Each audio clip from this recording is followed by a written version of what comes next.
ana calcul te il faut na ça elo il faut na ça il faut na ça biti au calculer ma comme na manière on a yi oyebi place oyo bat bolinga ba simbiso touche il faut imposer respect le respect mais la table au respect za servité il faut immédiatement quitter la table voilà aïda pour nanga réflexe wana ils ont une manière de imposer respect na quand mon sous yo peut-être tout est lié bordir mais na kata mon thème azoki ce côté moi azoki wana quand mon sous quand nga azoki bongo après yo couper na ndenga mabe pour saloka mabe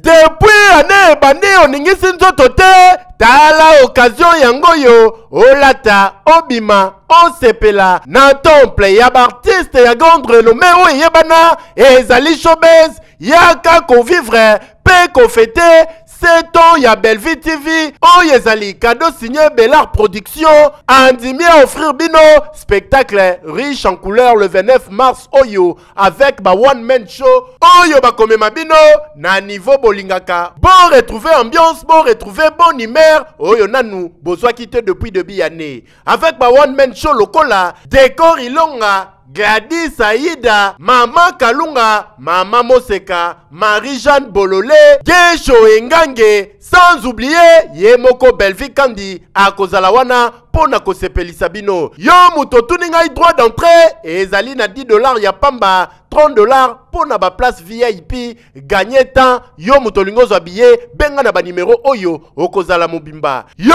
muto yebinanu, Carrefour pe temple ya bastar ya RDCT o ezali showbiz ezali na croisement ya ba avenue Colonel Munjiba na boulevard du 30 juin yaka awa o sepela o vivre ambiance oyo na notikali ko vivre te le 29 mars oyo na showbiz nga na zanga te keyo oui vous êtes sur Top Media TV. Voilà, mesdames et messieurs, Bandego Balandi à Top Max, Bandego Balandi à Top Media Télévision. Les amoureux de cette émission, le code de bonne conduite, soyez les bienvenus. Moi, c'est votre frère Tadingalapa, Moussale Bengengali Soussou, comme d'habitude, en tout cas. Tozali Bissonion sur le système Moko, c'est-à-dire le système Ezali Moko. Rendez-vous Ezali Moko le 29 mars 2025 na Kinshasa, na Showbiz, na Kanti, na Simananga. Bon, on a déjà roll-up Ezali événement, il y a mon naine, Ezali spectacle aussi de l'année. Alors, Babi Ezali disponible, Bossom, Babi Nabino, Nandenge et Longobani. Naloba qui dernièrement, Tokomé déjà à 60%. Aujourd'hui, je vous informe que Tokomé déjà à 30%. Donc, tu as déjà déjà 30%. Donc, tu as 70% déjà avant de billets. Alors, Boya est belé, qu'on continue qu'on sommes billet pour Mokoloana le 29 mars 2025 na Showbiz Kunom et qu'on a donc le Komalam. Voilà, je reçois aujourd'hui, mesdames et messieurs, Yamsi Yambe. Vous savez, après beaucoup de temps, Yams était absent. Lelo Azosa la retour officiel na Top Media Télévision. C'est la toute première émission aussi. On a sali presque 2 mois. Na ndeko Yams to sala ka émission te le long de tout comme to sala l'émission. En tout cas, question d'actualité, on va essayer yako solo lango awa na émission auto sala et aussi makamo nyonso bino bolingaka. Mais je vous informe qu'il y a un film na Bellevue Télévision comme on pote déjà 7e épisode donc Kotaki déjà. Beau kende, beau liker, beau partager, beau commenter. Ezali manière moko façon moko d'aider, d'accompagner cette femme au nom de Bellevue et pourquoi pas tous les artistes congolais de mon pays, les artistes et comédiens de mon pays, j'allais dire, en tout cas, vous ne serez pas dessus. Un grand merci à Maman Bijoun Ketani, un grand merci à Papa Jean-Pascal Lekaba, bon séjour à Kinshasa, un grand merci aussi à Maman Zozo, la femme de Papa Nemavaka Lanzinga, mon amour de sœur Katez, je te salue toi et ma nièce, un grand merci à toi Aurélie Mafouka, un grand merci à Frida Manzanza, bientôt tu seras déjà à Kinshasa, un grand merci à Maman Émilie Setimaïnga, Maman Nathalie Nana Mosibou, un grand merci à Maman Charlie Bozio, un grand merci à l'impératrice Marie Tabora, un grand merci. À Madeleine Aketa, merci beaucoup. Nabino Bayunion Sobo Lingaka Biso de près ou de loin, Biso Peto Lingaka Bino en tout cas. To continuer ko sala musala on ndenge donc longo bani ba on a boaki na ba on a dédicacé te na bosane binote na dinga bino mingi. Maman Isabelle depuis quelque part Nzambe Asungayo depuis les États-Unis. Tous on a un extra film Oyo et puis on se retrouve tout justement après une façon au côté ça tonton Yams Yambe. Ça dit donc coup suivant.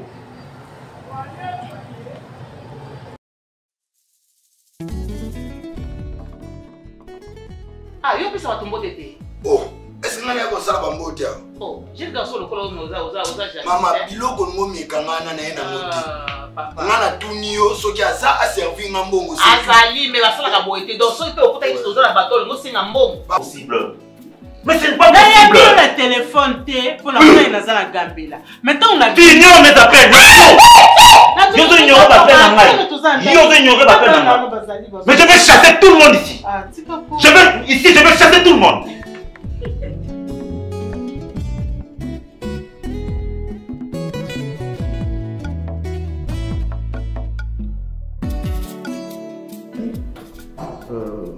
Bazala qui n'a captain, il fallait se voir qu'il est Djobour. Mais il s'est passé quelque chose là. Eh.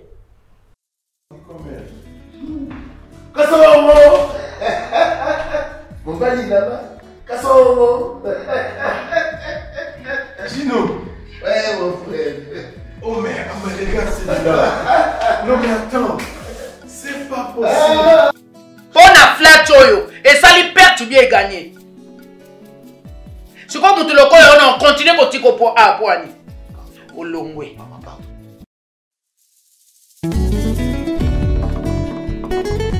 Na hôtel de compte final les aladi. Toye ba bino joue beaucoup fat.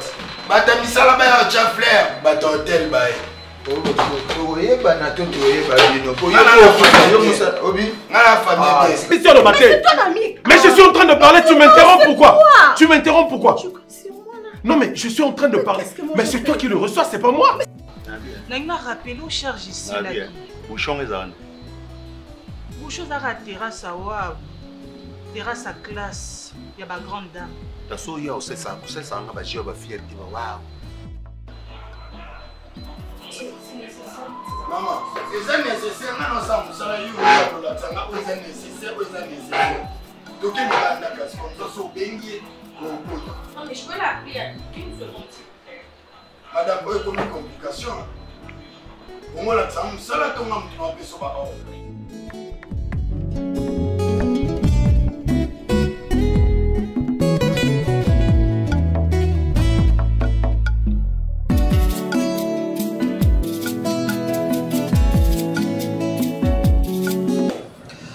Voilà, mesdames et messieurs, nous sommes de retour. On a Kanesi, Boutoukolanda, extra film Nabino, pote, Ezali disponible dans Belleville Télévision. Plateau Nabiso échangé, si Ezali roll-up, il y a événement Nabiso à Monen, le 29 mars 2025, dans Showbuzz. Ils ont mis beaucoup à Kinshasa, en tout cas, au Somba billet, vous avez quelque chose de bien. Yam si Yam Mbote. Mbote t'a dit, Mbote n'a pas de retour à Gilbert Nabiso. Merci en tout cas pour la. Merci évidemment. D'ailleurs, je profite de cette occasion pour dire, pour informer que nous avons Madame Belleville et Bella Production, qui a 7 ans d'existence. Belleville Télévision et Bella Production, qui a 7 ans d'existence depuis. Et nous avons 7 ans de succès. Parce que les succès, on continue, ça fait 7 ans. Toujours au top. Donc, événement le 29 mars 2025 dans Showbuzz. Ils ont tout à partir de 16h, 17h déjà, on a tout le cycle. Bon, c'est comme ça, je crois que l'entrée c'est $10 pour économique et puis vieille et puis c'est $30. Showbuzz, donc, tout ça, Aïda, Maman Kalunga, Tegra da Silva, Décor, Davina Pois. Marie-Jeanne Bololé, Maman Annie, Tonton Ginani Vini, Linda Cotte, aussi Maman Moseka et Belleville, mon repas Rosala, Madame Belleville, ça comptait invité au Bacheli Bissoana invité spécial. Tonton Patrick, Kesho Ingange, et Marina Laba d'Acosta et tonton Patrick à la fin. Donc voilà. Voilà. Bonne santé dans nous Yamsi Yambe. Mikolele qui moi est belé, tu étais absent. Ouais. Au-delà il y a absence na yo pe moi ba interprétation pe zala qui moi est belé l'autre jour di baku ya kozala na yo na plateau pour na bolingo kwa ya mosala ngo lobi était en tout cas je dois m'imposer pour travailler. Comment la santé et ba mikolonio so et l'équipe lolenge boni. En tout cas merci grâce à Dieu. Et santé ça moi bien été. Je n'avais pas vraiment voulu informer na bato belé parce que mon isa ba sur mon TV wa batala so passer belé. Tout ça na une grande partie de la communauté congolaise batala biso. On va bien biso ko ba mon qui par rapport au ba bien ati. Donc batala tellement ébélé. Et je me suis rendu compte qu'elle aurait ko yibsa mon qui malade na obela. Et quand je suis allé à l'hôpital pour s'examiner, santé banné au déranger depuis juin l'année passée. Mais l'année au négligent au mois bon après un moment je crois en novembre octobre il bandi vraiment ce pour s'afficher novembre bête totalement Bundani décembre en tout cas je crois d'ici le 15 décembre ça tenait plus na Bundi ça y simbeli sauté. Et je suis allé à l'hôpital, en tout cas il faut avoir repos, il faut avoir ici, il faut vraiment soins appropriés, traitement approprié. De la maison que le docteur Fana Luka, va salir avec examen, va salir dans un bon sala, dans la structure, mais santé sécurité c'est bon. Alors je ne pouvais pas rester à la maison parce que ceux qui ça a une autre fonction quotidienne. Donc si je reste à la maison, tôt du jour, miliki, donc tout ça. Na rôle ngate na omona ngana obela libana baza na sou miliki donc vaut mieux faire attention na craquer surtout ba petite na parler ba melaka miliki donc on va rouler à des jours mais miliki ba fruits faisant. Et je me suis dit que non 2 mois déjà depuis décembre janvier c'est na palin février pe yango ici donc je me suis dit il faut na chama ko libanda na mona makam presque 3 mois depuis le 15 mars. Et l'autre le 15 décembre, l'autre le 27, donc 2 mois et demi mon caco depuis n'avait pas parlé. Donc malgré l'intervention que je faisais l'effort au monde dans la main santé ça moi bien par rapport à avant, gloire à Dieu. Et j'ai profité de cette occasion pour dire merci. Là-bas tout papa, maman, bilenge, bandeko nanga mibali ya basi. $10, $20, je n'avais pas voulu vraiment informer. Et on va te béler, les photos, ils sont à Béli. En tout cas, on a vraiment malade, il va péter dans Béli Nini. Exactement. Il y a une question, il y a malade, il y a un nini. Malade, malade, il faut pendant 3 mois. Donc, ça, malade, il y a mon quête. Maladie vraiment on a fanny na palin pendant 3 mois on a vraiment un problème de santé. OK. Problème de santé ils arrivent vraiment compliqué on dit ça va plutôt je crois là on voit que talanga na palin ça le biam ça belle infection. Ouais, azataka ki na yo ouais la vie après comme d'habitude hein. Moni batumso lukara toyeba qu'est-ce qui se passe. Mais alors il faut s'attaquer naé pour abimisa parce que tant on robete lo on comprendre que ah loko on va le baiser un moté bon là le va quand même malade en na belaki mais sinon j'étais vraiment malade t'as dit. Na malade ni. Tu na ça qui j'étais vraiment souffrant. Eza malade à soni yo bat bako e bat. Non, eza malade à sonité juste tant on a côté palin j'avais eu vraiment des problèmes au niveau il y a barin. OK. Il y a combien de mois pour un barin et combien de déranger au départ. Mais après un moment, on a négligé qu'il y a tant on a mon comique au s'aggraver. Je me suis dit il faut aller à l'hôpital. C'est à ce moment-là dans ce qu'on a hôpital on a qui dans la famille. On a Sabona et là l'hôpital moi il y a maman livre. Oui, ils ont parmi la fondation Initiative Plus. OK. L'hôpital on est bimanacé et pas à docteur Alpha. OK. Il y a un traitement na ngai na bana donc il faut toujours traitement pour famille mobimba. Tant on a qui kuna ba ngomba landela ngane ba bisela en tout cas tu dois t'examiner il faut que tu aies échographie. Échographie quand les faut balandela yo. En tout cas tant on a côté échographie Dans l'hôpital, c'était le contraire, c'était pur. L'hôpital, au ralenti, on a un ça va aller. Voilà. En tout cas, santé, ça m'a bien été. Mais là, ici, Oyo, et soulagé, on va pas parce que je t'ai dit, on va pas moins intense. Je t'ai dit, oh là là, donc pour là, il faut mettre ici, moi, tramadol, qui ça pongi. Il faut mettre la tramadol, soit ma bête, à Tonga. Oti parce que tramadol ça il est grand so aussi tonga il est grand on a aussi ça dit abeta on a musu donc l'essentiel est là et oti mais et affaiblir yo là les wandola pas si on a sur bandit on est là donc pas possible mais j'étais quand même fortifié par tout l'hôpital la bandit va qui si je crois le 15 décembre on a bandit va qui si on a un d'eau. On a hôpital, on a on a 5 litres par jour. Oh là. 5 litres par jour. Pour on dégager dans la saliture, qui n'a pas urine. L'eau, monsieur, on a vraiment s'examiner parce que Moninga n'a l'air en tabac trop. Na l'air en tabac. Donc na chaleur en tabac viande rouge chaque donc na semaine nous sommes allés tabac c'est lundi parce que place na ngawala be en tabac bala basala à lundi. Donc de mardi au dimanche na l'air en tabac. Donc l'eau na l'air en tabac. Donc je na bimi faut na bengalo c'est là moi 5 morceaux, tu moi 5 michopo, je bloque 4 tu. Alors ils ont bien parce que zolia. Mais na sali presque une année na l'air en tabac chaque jour. Alors viande rouge ningi tona comme hôpital le bisinga babi eza parmi éléments et causé nga vraiment tort la maladie. OK. Premièrement, deuxièmement, c'est trop épicé. Biloko peut trop épicé, ça va épice mususu oyo ezalaka bien pour la protéine. Les protéines on a c'est comme exagéré et qui n'a plus quoi endommager. Mais tout excès nuit. Biloko wana. Alors biloko mususu eza ba ki manger ba goût wana bango ba tchaka ngana yebite yo ika ozolie biloko trop salé et mon mongoleki oliera bongo donc régime alimentaire c'était pas vraiment contrôlé quoi toliera potolia ah oui ndeta on va bisinga dans l'hôpital ba bisa vraiment protéine ndemtu et kozo ba to wana mais si on en confiant ko bisa mututé sambela et puis ça va aller en tout cas j'étais abattu. J'étais abattu, je me suis dit, j'ai mes enfants, j'ai des choses dans 2 ans, il y a mis dans une année, il y a mis ça même pas 6 mois. Je suis allé au-delà de moi. Je suis allé au-delà de moi pour dire que à 8 ans, comment je peux accepter, comment je peux m'apporter. À degré on dit je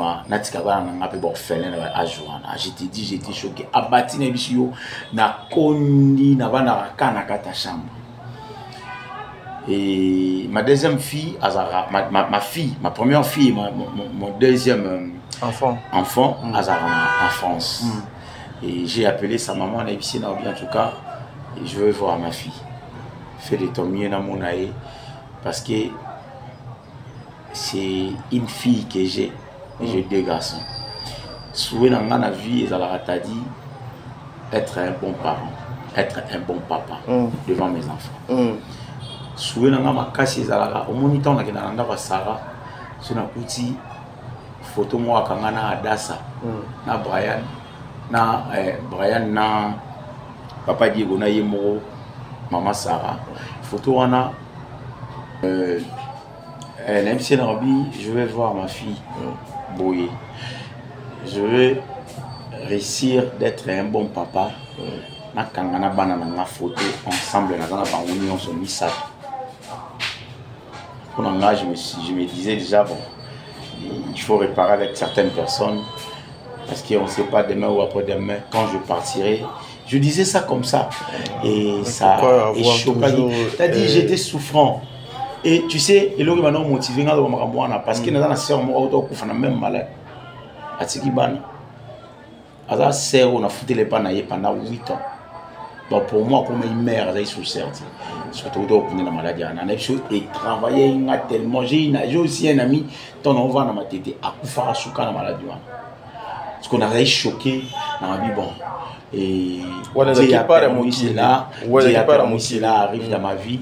En tout cas, il faut un effort pour réussir au Quand je parlais avec la maman de ma fille, elle a commencé à me motiver. Elle m'a motivé. Elle a vraiment fait le sommier pour stimuler, autre vie, pour espérer. En tout cas, elle était là dans son année, elle n'y a sommet.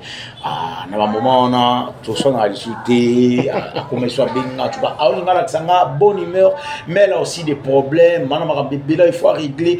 Mais si il y a bien, on a il faut se calmer, on a bien, on a bien, on solo mon boy c'est que ça m'attend.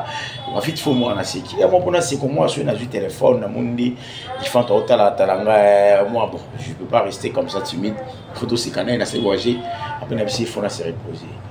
Là il na yo zo contact ya docteur Moko. Docteur Wana, en tout cas na mundele ici mbaiti. Docteur Wana, mundi na yo ko ta contact na ye. Ma bandisco ça il a examen dans mon délai. Ça il a examen dans mon délai. Je paye, je crois, avec examen je crois qu'on a combien là $600 seulement pour les examens. Parce qu'il faut examiner pour en la précision ma ça là. Très bien. Quand on a foutu l'examen, je finis. Ma personne a rendez-vous dans l'hôpital, ma personne va qui s'est mon délai dans mairie parce qu'il va trouver moi ma souba moi microbe, des tout ça là en haut. Ma personne va qui si moi on a mêlé moi une semaine ici na ralentir sur moi 5 jours avant après. Bandisco qui ramène il y a beaucoup Bandi au Mélango, je te dis j'ai payé premier mois $900 seulement $900 pour la première mois. Deuxième mois j'ai payé $1,200 parce que bon ouais dit mon mois na bengi et la maman de ma fille en tout cas et Sogi, je ne sais pas comment la remercier, a joué vraiment rôle moi mais je ne sais pas pour comment j'ai remercié, mais c'était pas facile.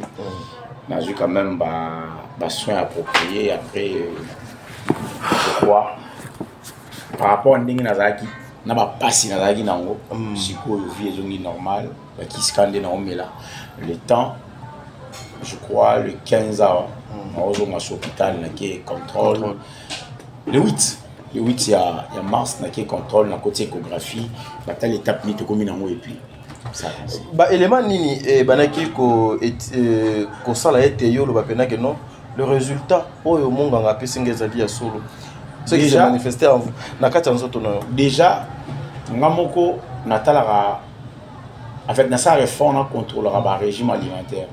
Dans sa réforme, on a le documentaire, on a livre nutritionniste, qu'est-ce qu'il faut manger, qu'est-ce qu'il ne faut pas manger. On a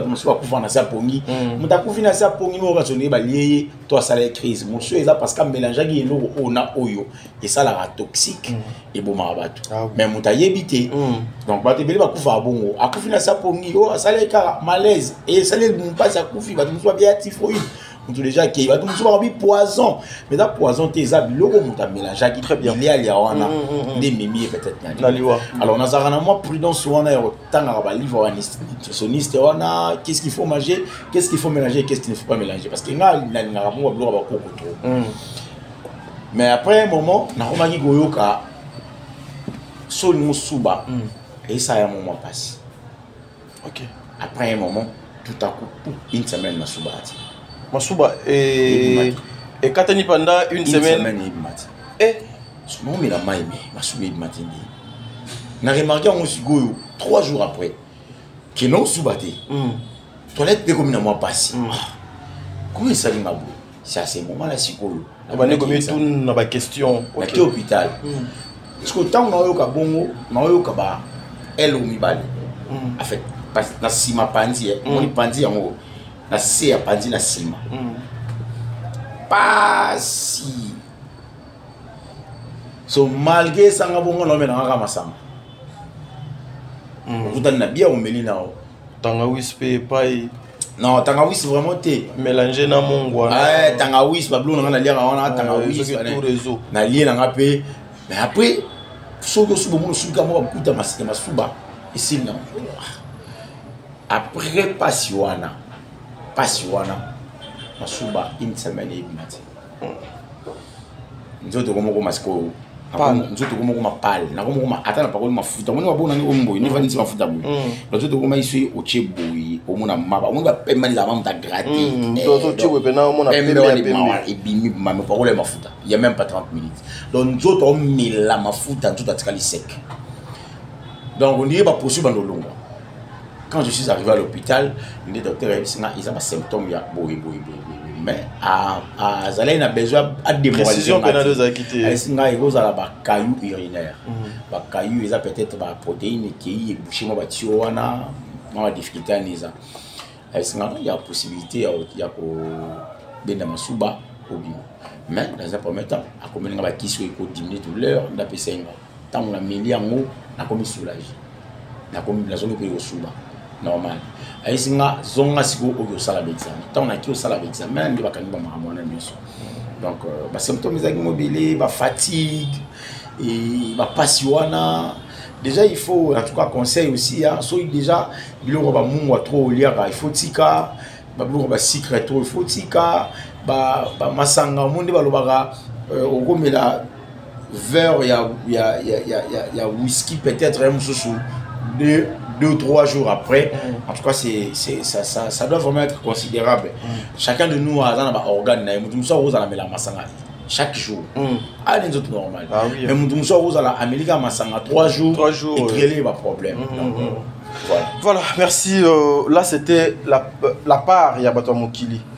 Mais ils avaient oublié qu'il y a la part de Dieu. Tout va soutenir la prière. Et nous avons un sujet, le monde est pour la rater. Et l'autre face dans ma caméra, je suis quelqu'un de bon. Nous avons un sujet à la prière, il y a Bato Belé. Surtout bateau télé-réalité, beaucoup de personnes m'ont appelé. Un sujet à la prière, il y a bateau.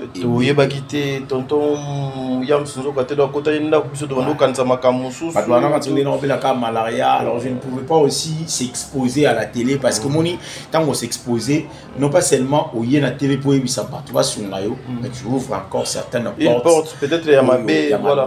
Très bien. Pour profiter d'un les cas ils ont donc il y a vraiment besoin si on a une chambre donc pour le la chambre heureusement pour moi on a vraiment na douche na toilette ça na kata chambre donc au long na mbetu okiti okoti soulager aux zones donc fatigue moko oyebate mokolo exemple jour nini butuza air nini donc yo zola la kaka so la mugyo melikisi ozongi na pongi ola mugyo lemone ozongi na pongi donc yango ni na komena ezaki na pendant c'est de 15 à mars, de 15 décembre, tu contrôles Abanzoto. Voilà, c'est très important. Téléphone, comment il faut contrôler la tension intérieure, comment il faut contrôler la pression sanguine, comment en tout cas on a une application à chaque fois il faut checker Abanzoto bâtiment de cœur nous est-ce qu'ils ont en bas, ils ont assez pression makila, c'est normal, BPM na yo, ils ont assez glycémie.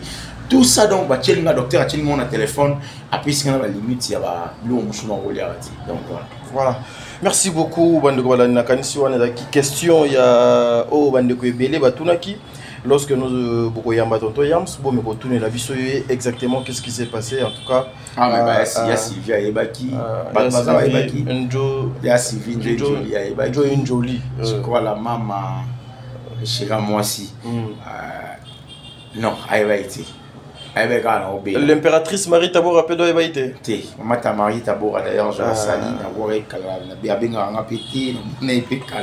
j'ai changé le numéro nazaki na ngoli bosso ezaki na longoli yango et comme numéro bomona o nazaki na ngoli bosso et bunga donc quand il a une maladie et téléphone sur votre mobile autant na palin ma téléphone porté disparu donc et kenda bon donc après c'est la vie. Donc maman Marie Tabor a été donc en tout cas on va surtout il y a Sylvie c'est une grande sœur il y a famille il y a Sylvie ça obligé et bah même maman Véro Bali ça a été ayo ba moi déjà on a comme moi bien et je crois même madame Belleville elle n'était pas informée de ça elle est quand on là OK mais elle a été dans obéla nini en tout cas ayo ba mo pe na souka tant ndana comme moi bien et elle m'a appelé, elle m'a fortifié, après c'est un conseil, tant moi il y a une psy qui est vraiment malade, à tout là exactement tu souffres de quoi. parce qu'il va tenir sur moi parce que maladie mais tout éviter au belani. En tout cas, j'étais obligé et c'est vérité en tout cas, on a autour quand maman la maman qui aime ses enfants. Ça va et puis na bon maladie vraiment yo bombio lobité. C'est en tout cas ba docteur va epsanga lobité parce que ngana oza na maîtrise maturité ya bomba problème wana mais est-ce que moto ngana oyebisa par rapport à grandeur maladie ngana obela ozwa ngona anglais nini aromona ngondenge nini ça dit ya romona ngo déjà à l'extrême or le docteur va epsanga déjà ça va epsanga OK les cas na bureau au ozwa ata mo mayo mela. Voilà, les gars, on a l'impératrice. Je crois pas les cas qui Beka, ça dit non coup. Je crois pas dans les cas qui on dirait batinda qui moto. Ayati qui ngamo mai. Ndena somba li mai na china parler na mela. Allez-y comprendre la mai. Non. En tout cas, merci na bande tout côté kuna. Je vais pas citer tout le monde a fait tout va soutenir souple. Papa Jacques au Canada, je crois. Merci na singa et merci té atinela ngamo à travers mon dire ba tant qui gagne obéla sans et malade na obéla. En tout cas, t'as dit il faut te contrôler la santé. Il faut te contrôler la santé. On vit que le self. Binga peka ndenge yo lo vidéo dernièrement. Te bisonio sur photo qui n'a pas check-up. C'est ça, c'est très important. Bah malaise mo pe na bando yo cadeau dernièrement na nzoto. La personne qui m'avait sauvé, c'était Maman Kalunga. Voilà pourquoi on a le baka dans la vie. Photos zalaka malam, photos zalaka bien. Même à travers ka mosala to sala. Même à travers ka ba deuxième famille o to zo na nzela ya mosala o. Même à travers ba maman to kutana na bango. Photos à la malam. C'est cette maman Kalunga qui m'avait sauvé. Quand je dis ça, maman Kalunga et n'a pas ça merci. Beaucoup nyokola nzoto, mais mon limo et zala moi passe. Biso pe to sala bato, ma bête to sala ka mosalo. Non, moi ça to sala et ça vraiment ma bête le sur to ma bête. Mais pas combat de zaka makasi. Si. Il y a certaines personnes oh balinga te ba mona biso donne toza. Monitor na Solina Beka ayibisinga lobi umuntu bamakambo sala kana TV eza bato mususu banyongaka yo lobi na TV mais mutu ana yoki passe musala manière mususu bota bomona manière mususu yo sala makambo. Donc la dernière fois on a kutani na Beka a Solina nga trop apisinga conseil trop ayibisinga changer ba conception. Il y a une mission. Longwa na ba polémique, longwa yemoko belle vie mutoye bisa makambo. Mais faut ça de la conseil. Il faut excuser nga parce que na obi sa conversation na ngana yi na matoya. Faut ça de la conseil à mère. Ayibisinga lobi, au moni bato mususu yo ye peut-être au tout est lié bordir. Mais na kata mutema azoki. Azoki skota mo azoki wana. Bato mususu kaninga azoki bongo après yo lukope na ndenga mabe po saloka mabe. Ce que vous avez bâti. Or, pour que ça m'était ma belé, na bordir. Il y a qu'à ça l'analyse, il y a qu'à ça la promotion. Au fond, en tout cas, on belli boy changer manière de faire la makambo. Il y a un bon logo à chaîne échangé, bannière à chaîne échangé, couleur à chaîne échangé. Bref, pour avancer dans la manière de conseil à maman. Ça dit le voilà, donc c'est ça. Et puis, pas toi conseiller moi bien. Et puis aussi. Bizarrement même malaise o yoka ezaka ba onga na yoka et ezape ba o mundir ba dauta ka koyoka dernièrement à l'époque donc biso tokozalaka nde toza changer ba manière au monde la pe toyebi biso to risque na mambo ebele justement pour faire la part des choses ya makambo ya malamu. Moi, je l'ai toujours dit, un grand merci à Maman Kalunga. Maman, en tout cas, je lui dis un grand merci. Donc, à Sauva Santé Nanga. C'est cette femme-là. Maman Kalunga, que le bon Dieu vous bénisse. Jusqu'à ma mort. Nautika là, Kobo Sanangote. Mais Bisso, Boyeba Ketozaka, Ennemi à Batouté, Tosala Kapona, Renuir Batouté, c'est plutôt, nous faisons ce travail dans la logique à Moko. Il y a quoi informer, former, divertir, battre. Topona na biso Maman Bellevue ezate que ceux qui toponi eza poto yini batu misus ou to boaki batu misus. Non, c'est tout à fait normal, on travaille avec elle. Chacun est libre de faire son choix.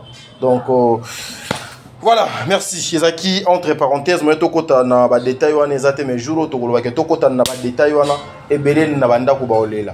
et bien les tant que ça bah mais misu ils ont continué comme ça musala yamsi yambe le 29 s'approche hein, déjà déjà dans 2 jours mois d'avril et aussi là dans 2 jours je crois le 27 ouais le 27 moi ça il y avait 9 jours il y avait 9 jours ouais cette fois-ci c'est 29 jours c'est 29 non je dois vérifier bon 29 ou 28 disons comme ça.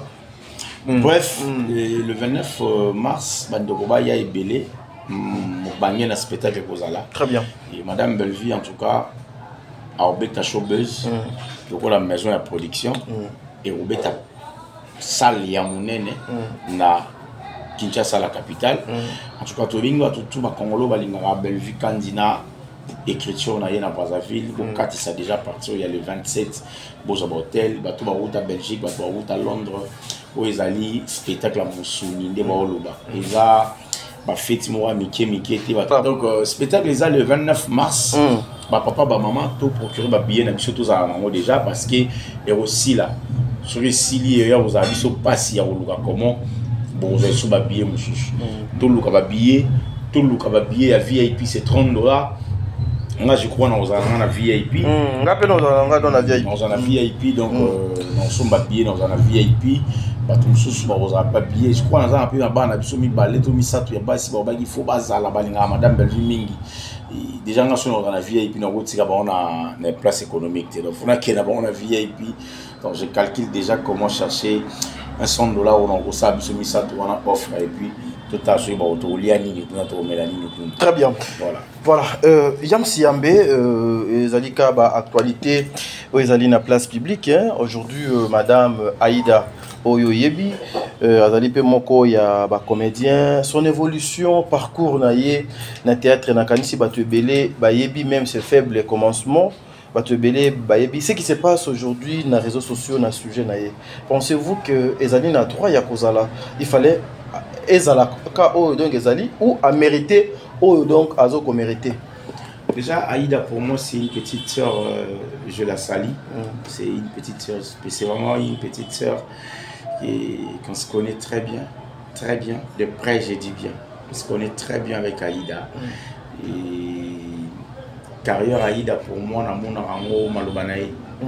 Parce que moi j'ai eu la chance de relier Aïda avant que Aïda Wazali. Très bien, ok. Série on a ça théâtre, on a P6. Donc Nazwa tant sur Aïda, Azana Marambi Bilan est pour préméditer déjà. Elle prophétisait pour sa vie. Très bien. Pour Wazali. Il y a mon place ça peut-être un sort au Bossana.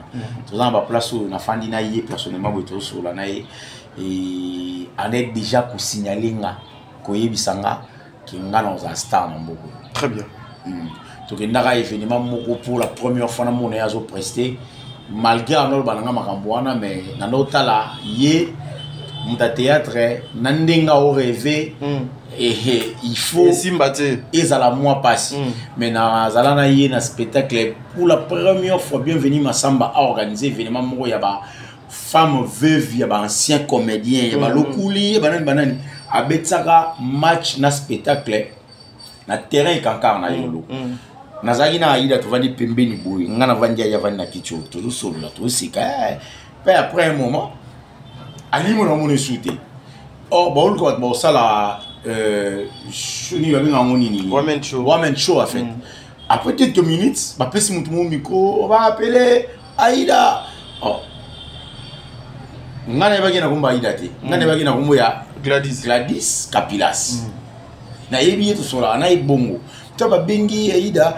amati apesi voix na yona et pour ma première fois on a un micro na yolo e kanka maman je me suis dit à l'intérieur de moi avant à venir. Très bien. Mais est-ce qu'aujourd'hui les comédiens et les comédiennes bazo comérité au union so bazo comérité faut batala banani faut ba fana na bango milier ni faut ba fréquenter ni mais même Pasteur Moïse Mbiaïmanzemorabi, dis-moi qui tu fréquentes, je te dirai qui tu es. Donc si tu fréquentes déjà des et malhonnête, on te dirait quoi? On te dira quoi? Vous êtes malhonnête. Si vous fréquentez bateau, vous avez bien été. Vous avez bien été. Donc si vous fréquentez bateau, vous avez un réflexe à bien. Vous fréquentez bateau, vous avez une manière, il y a bien au monde. Dites-vous que bateau, vous avez une image, il y a bien. Les lois comédiens, vous avez par amour. Par amour pour tout est. Parce que l'amour, vraiment, dans le milieu de la comédie, ça va vraiment, vraiment. Ok. Bateau, bateau, naturellement, dans le moté, malin, bateau. Moni, nous avons un bateau, ana bolingo, déjà, mutu, ana vivre na bolingo, na moté, manae. Azana souci ya mutu. Alina omona mutu na pas cité. Ata za mutu kanda, ata siliki, mais ana bolingo bateau, bana bata bongo. Ba comédie, le va na bateau, la complaisance. Bana besoin, bazana mutu.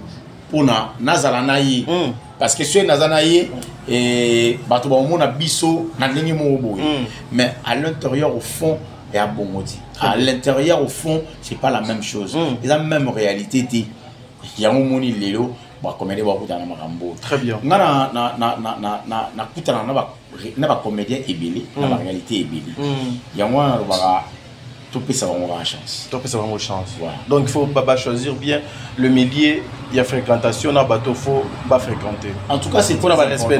Pour avoir respect, c'est très important. Très bien. C'est très important. Voilà. Yamsi Yambe, un dernier mot, on a 1 minute pour tout le monde, parce que le temps presse déjà.